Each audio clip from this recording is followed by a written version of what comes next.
أعوذ بالله من الشيطان الرجيم. بسم الله الرحمن الرحيم. إذا السماء انشقت وأذنت لربها وحقت وإذا الأرض مدت وألقت ما فيها وتخلت وأذنت لربها وحقت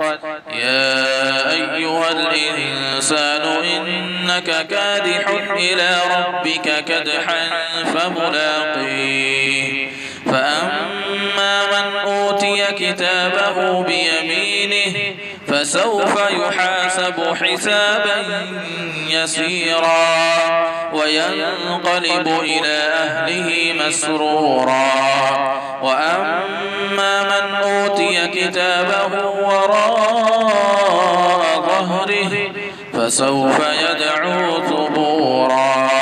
ويصلى سعيرا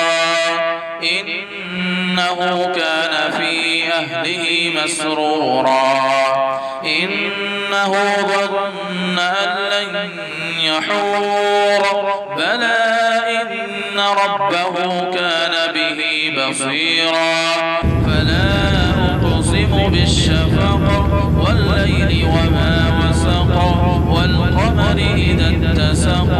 لتركبن طبقا عن طبق فما لهم لا يؤمنون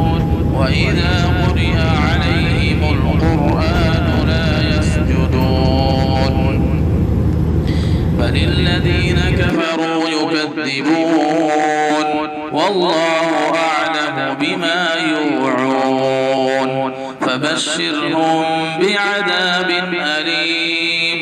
إلا الذين آمنوا وعملوا الصالحات لهم أجر غير ممنون.